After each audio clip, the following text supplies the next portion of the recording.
Hello दोस्तों, आज हम इस वीडियो में बात करने वाले हैं एनटीपीसी लिमिटेड के बारे में। इस कंपनी की तरफ से हमें यहाँ पर न्यूज़ देखने को मिल रही है कि कंपनी को यहाँ पर सरकार की जो योजना है उससे यहाँ पर बड़ा फायदा होता हुआ देखने को मिल जाएगा।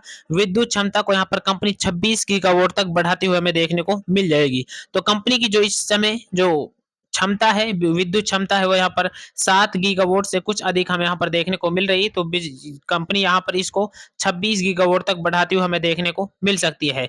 यहाँ पर आप लोग देख सकते हैं कि भारत सरकार का जो फोकस है वो यहाँ पर ऊर्जा पर बहुत ज्यादा देखने को मिल रहा है, क्योंकि भारत में यहाँ पर लगातार ऊर्जा की मांग बढ़ती हुई देखने को मिली है। इसीलिए ऊर्जा मंत्रालय ने नवीनीकरण ऊर्जा की उत्पादन क्षमता को बढ़ोतरी करने की यहाँ पर बात कही है, और उसके लिए न्यू प्लांट लगाने की भी बात कही गई है, और उसमें काफी ज्यादा विस्तार करने को यहाँ पर इस पर ज्यादा फोकस किया जा रहा है। तो भारत में जो यहाँ पर तापीय ऊर्जा की जो करंट में जो क्षमता है उसकी बात करें तो यहाँ पर 243 गीगावाट देखने को मिली है, जिसे और बढ़ाने की यहाँ पर जरूरत हमें देखने को मिली है। जिसमें देश की सबसे बड़ी जो उत्पादक कंपनी है, बिजली उत्पादक कंपनी, वहां पर एनटीपीसी लिमिटेड देखने को मिल रही है। तो ये कंपनी इसमें यहाँ पर मुख्य भूमिका निभाती हुई हमें देखने को मिल जाएगी, क्योंकि ये भारत की सबसे बड़ी कंपनी है, तो इसलिए ये कंपनी ही इसमें सबसे ज्यादा मुख्य भूमिका निभाएगी। तो इसके बारे में बात कर लें, एनटीपीसी उत्पादन क्षमता में 26 गीगावाट जोड़ेगी। तो कंपनी की जो कुल स्थापित क्षमता है वो यहाँ पर 76,134 मेगावाट है, और मेगावाट 1 गीगावाट की बात करें तो 1 गीगावाट में 1000 मेगावाट होते हैं। तो इस तरह कंपनी की जो यहाँ पर करंट में जो उत्पादन क्षमता है वो यहाँ पर 7.5 गीगावाट हमें देखने को मिल रही है। इससे थोड़ी यहाँ पर काफी ज्यादा देखने को मिली है, तो इसके लगभग हम यहाँ पर देखने को मिली है। तो कंपनी इस उत्पादन क्षमता को यहाँ पर 2030 तक 26 गीगावाट तक बढ़ाती हुई हमें देखने को मिली है। और जो भारत सरकार का जो फोकस है वो यहाँ पर निर्धारित किया गया है कि उत्पादन क्षमता को यहाँ पर 80 गीगावाट तक पहुंचाना है। तापीय ऊर्जा जोड़ने के लक्ष्य का हिस्सा यहाँ पर देखने को मिल रहा है। तो एनटीपीसी के जो अध्यक्ष और प्रबंधक निदेशक हैं गुरदीप सिंह, उन्होंने बताया है कि ताप विद्युत बढ़ने के लिए कोयला खदानों के निकट ब्राउन फील्ड परियोजनाओं के तौर पर अतिरिक्त 26 गीगावाट की उत्पादन क्षमता का विकास कंपनी यहाँ पर करती हुई हमें देखने को मिल रही है। तो यानी जो ये क्षमता यहाँ पर बढ़ाती हुई देखने को मिलेगी, तो यहाँ पर कोयले से ही यहाँ पर इस ऊर्जा को हमें बढ़ाता हुआ देखने को मिल जाएगा। स्थापित की जाने वाली यह परियोजना ग्रीनफील्ड परियोजनाओं की तुलना में कुछ अधिक लागत प्रभावित होने वाली है। इन परियोजनाओं की कुल मुद्रास्फीति समायोजित लागत लगभग यहाँ पर 10-11 करोड़ प्रति मेगावाट होने वाली है, जिसमें टैरिफ 3.5 से 5 प्रति किलोवाट घंटा होने वाला हमें यहाँ पर देखने को मिल रहा है। तो कंपनी के जो यहाँ पर कुछ विश्लेषक है उन्होंने यहाँ पर बताया है कि एनटीपीसी के द्वारा 26 गीगावाट थर्मल पावर प्लांट जोड़ने से कंपनी उत्पादन क्षमता में तो बढ़ोतरी होगी ही, इसके साथ साथ कंपनी की जो नवीनीकरण ऊर्जा है और green hydrogen, pump hydrogen storage जैसे नए जो कंपनी के व्यवसाय हैं उस क्षेत्र में भी यहाँ पर बढ़ोतरी हमें देखने को मिल सकती है।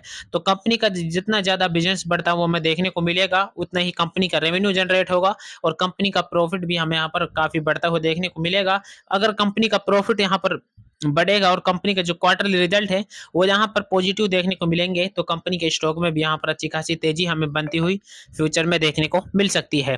तो कंपनी को यहाँ पर जो गीगावाट का ऑर्डर मिला है उसके बारे में यहाँ पर बात कर लें, तो एनटीपीसी ने 9.5 गीगावाट क्षमता का निर्माण कार्य किया प्रारंभ, यानी कंपनी ने 9.5 गीगावाट की क्षमता है उसका कार्य यहाँ पर शुरू कर दिया है। तो उसके बारे में भी मैं आप लोगों को यहाँ पर बताने वाला हूँ कि कंपनी ने जानकारी दी है 26 गीगावाट में से कंपनी यहाँ पर 9.5 गीगावाट का जो उत्पादन क्षमता है उसको कार्य यहाँ पर कंपनी चालू कर चुकी है, जिसके आने वाले वर्षों में कंपनी यहाँ पर काम को पूरा करते हुए भी देखने को मिल सकती है। वहीं बचे 16.5 गीगावाट की बात करें तो इसमें से कंपनी 8 गीगावाट के लिए निविदा प्रक्रिया प्रारंभ की गई है। वहीं बची हुई 8.5 गीगावाट की जो उत्पादन क्षमता है उसको यहाँ पर कंपनी 2 से 3 महीने में हमें यहाँ पर ठेका प्रक्रिया के माध्यम से यहाँ पर प्रारंभ करती हुई देखने को मिल जाएगी।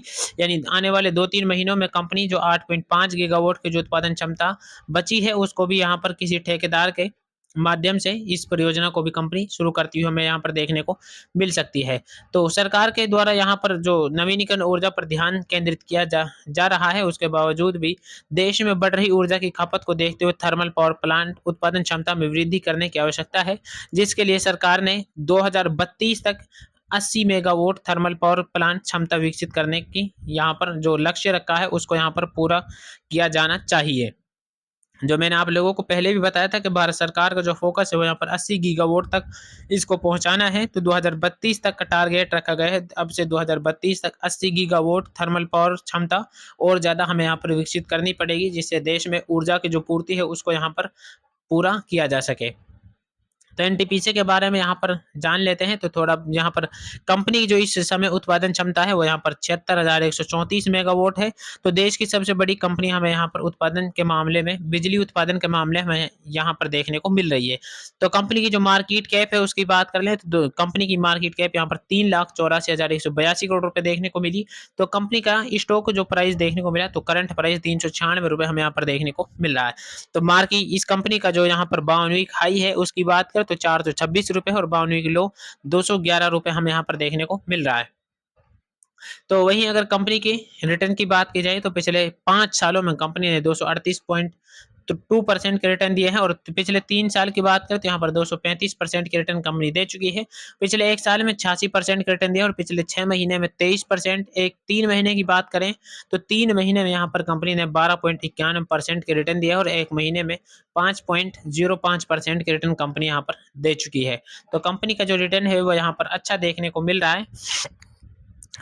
कंपनी में यहाँ पर जो रिस्क है वो यहाँ पर काफ़ी कम देखने को मिलता है, क्योंकि कंपनी यहाँ पर काफ़ी बड़ी कंपनी देखने को मिल रही है और अपने सेक्टर की मोनोपोली कंपनी भी हमें यहाँ पर देखने को मिली है। तो इस वजह से कंपनी में रिस्क यहाँ पर काफ़ी कम हो जाता है और स्टॉक में यहाँ पर ज़्यादा वॉलिटिलिटी भी देखने को नहीं मिली है, क्योंकि अगर कंपनी में ज़्यादा वॉलिटिलिटी होती तो कंपनी का रिटर्न भी यहाँ पर काफ़ी ज़्यादा हमें देखने को मिल जाता।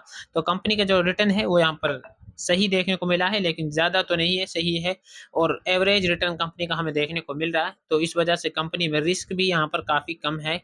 तो अगर आप लोग इसमें बाय करते हैं तो आप लोग इसमें अपनी एनालिसिस के बाद ही बाय सेल करें। इसमें